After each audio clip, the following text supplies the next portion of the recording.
In 1934, the Indian National Congress made the demand for a constituent assembly. 1934 में हमारा, आपको ये बता दूं मैं कि हमारा जो कॉन्स्टिट्यूशन, जो संविधान लागू हुआ, उसकी डेट आपको मालूम है? 26 नवंबर 1949। ठीक है, मतलब जब वो बन के तैयार हो गया और उसको एडॉप्ट किया गया 26 जनवरी 1950 को। आ गया समझ में? एनफोर्स किया गया।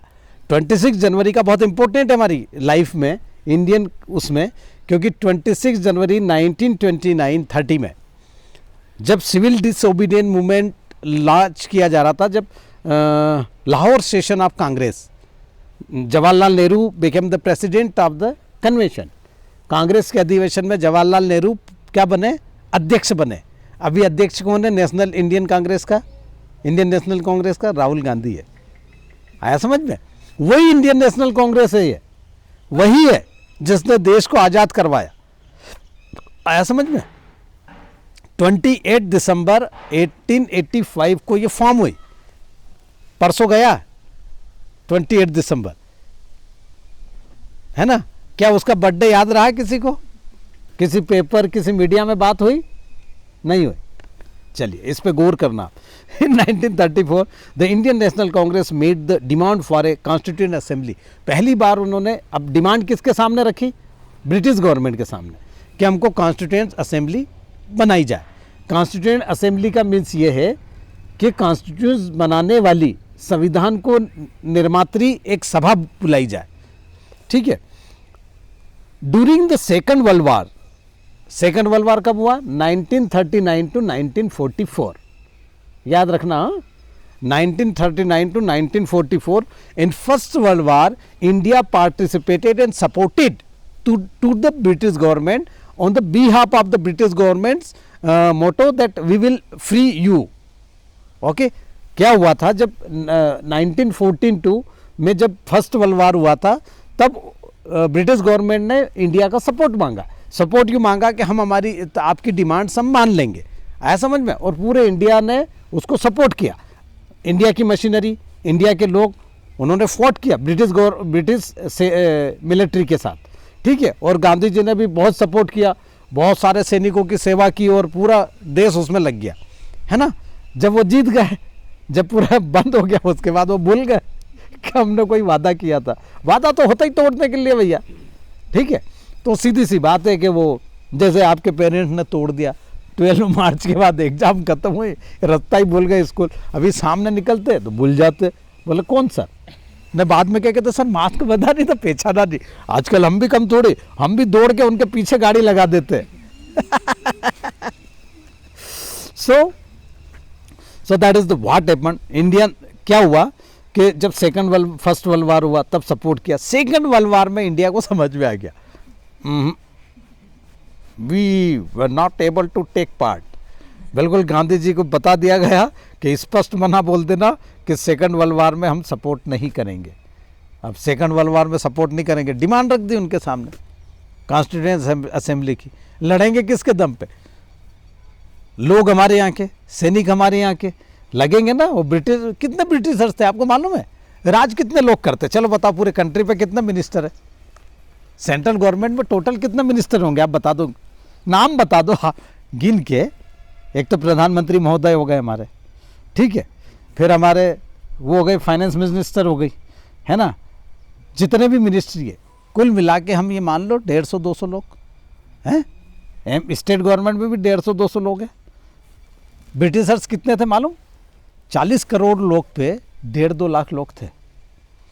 आप अपनी लाइफ में, मैं आपको एक फंडा दे रहा हूँ, सिर्फ राज वो करता है जो 1 से 2% लोग राज करते हैं पूरी दुनिया, किसी भी कंट्री में। आपके घर में भी है ना, 1 से 2% ही राज करते हैं, उन्हीं की चलती है। पूरा फंडा वहीं से आया। पिताजी की चलेगी, पिताजी की चलेगी, मदर की चलेगी तो मदर की चलेगी, है ना, दादी की चलेगी, बैरागी जी तो दादी की चलेगी। आया समझ में? सीधा गणित है उधर। जहाँ जिज्जा जी की चलेगी, जब जिज्जा जी बोलेंगे वो करेंगे, वहाँ उनकी चलेगी। सो आप देख लो ना, मैं आपको बता रहा हूँ वहाँ क्यों ऐसा है, ये पूछना जरूरी है। ब्रिटिशर्स कितने थे जब स्टार्टिंग में आए? 100-200 लोग थे बस। और पूरे इंडिया पे उन्होंने कब्जा कर लिया। डुप्लेक्स ने सबसे पहला युद्ध लड़ा, वो 14 से 15 सैनिक थे बस घोड़े के ऊपर, और उनके पास बंदूक थी। सिराजुद्दौला का 1757 battle of Plassey fought among the Sirajuddaula and British government, British platoon. Sirajuddaula beheaded on the war field। Sirajuddaula को वार फील्ड में बिल्कुल उसकी गर्दन काट के उतार दिया। कितने लोगों ने, 15-20 वो ने दूसरे इंडियंस उसके साथ मिल गए, मीर कासिम, मीर जाफर, उन लोगों ने राज किया। अभी चलो मुझे बता दो कि इंडस्ट्री में कौन सा हाउस है, किसका नाम चल रहा है इंडिया में, उद्योगपतियों में किसका नाम चल रहा है? प्रेक्षा। आप पेपर भी नहीं पढ़ते हो यार। मोदी, किसका राज चल रहा है? कुंदन, हेमंत, जियो किसका है? देखा, मुकेश अंबानी। ऐसा जैसे अपन नाम ले लेंगे तो अपने घर आ जाएगा मोबाइल ले साहब, और अडानी। ये चल रहा है, बस 2 लोगों के नाम चल रहे हैं, इसके अलावा किसी का नाम सुना आपने? पता करना क्यों ऐसा है। So the Constitution in 1934, the Indian National Congress made the demand for a Constituent Assembly during the Second World War. This assertion for an independent Constituent Assembly formed only on Indians gained momentum, and this was convened in December 1946. और ये बात कब मानी उन्होंने? 1946 में। Government कब, कोई सी बात कब मानती है?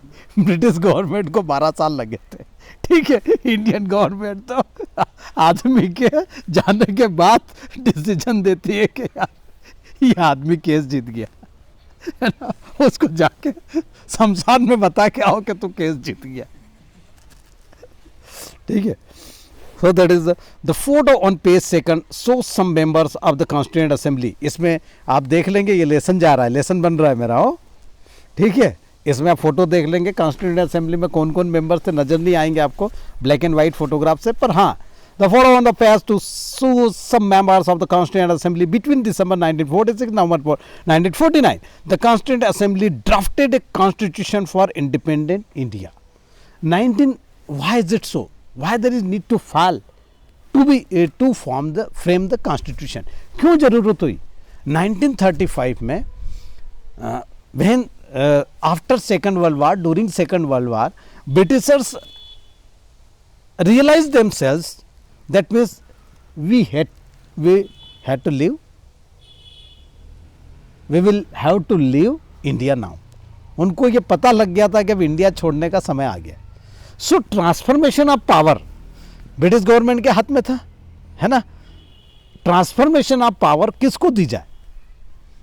भाई सपोज करो घर में, है ना, किसी के जाने का टाइम आ जाए और वो ट्रांसफॉर्मेशन ऑफ पावर नहीं करके जाए, है ना, तो फिर क्या घमासान मचना, महाभारत होना है ना। तो ट्रांसफॉर्मेशन ऑफ पावर ब्रिटिशर्स ने, अब ब्रिटिशर्स तो अपने आप को सबसे लाल मुंह के बंदर, मस्त कलंदर, ठीक है, वो अपने आप को सबसे ज़्यादा लर्नेट और ये समझते थे। उनको ये टेंशन के इतने सालों 200 साल हमने इस देश पे राज किया, इसको संभालेगा कौन? आज संभालने के लिए अपने यहाँ तो एक बात को, अच्छा कौन किसको बाहर जाना, तो पूरी क्लास खड़ी हो जाएगी लाइन से, है ना, सर मैं, सर मैं, सर मैं, है ना। जब हम गेम्स स्पोर्ट्स करवाते ना, तो बैडमिंटन खेलने का सबसे बढ़िया एग्जांपल दे रहा हूँ।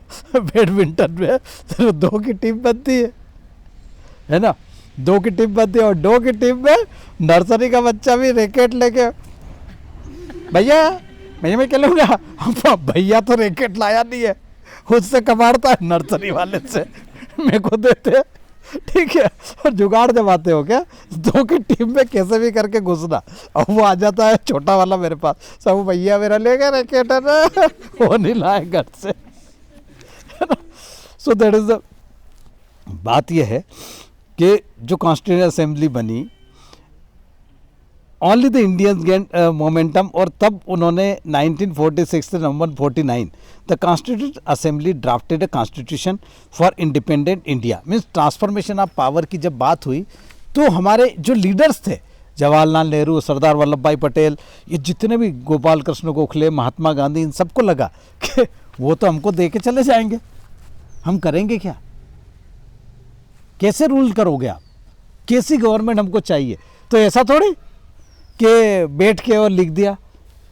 सरदार वल्लभ भाई पटेल आयरलैंड गए, नेहरू जी ब्रिटेन गए, कोई जापान गया, कोई कहाँ गया, वहाँ का पूरा स्टडी करके आए। और आपको इसका एग्जांपल बता दूं कि what have been doing by Narendra Modi. Modi ji क्या कर रहे हैं भाई, पूरा जैसे ही बने वो पूरे विदेश घूम के आए, जो वहाँ देख के आए करो अप्लाई, है ना। So that is the way, यही सिस्टम है। जब उन्होंने इस तरीके से पूरा वो स्टडी करके आए और फिर उन्होंने एडॉप्ट किया। हमने कहीं से जो फंडामेंटल राइट्स कहीं से लिए, डेमोक्रेसी यूएसए से ली है, जापान से हमने दूसरा सिस्टम लिया है, फेडरल फॉर्म फ्रांस से लिया है, फ्रेटर्निटी, ये जो वर्ड हम यूज़ कर रहे हैं ना, ये सारे वहाँ से उठाए उन्होंने। मतलब वही काम, कट पेस्ट, कॉपी लाओ लिखो, चाहे कॉपी दिलवाने में, ठीक है लिखे, पर उन्होंने अपने बिहाफ पे किए और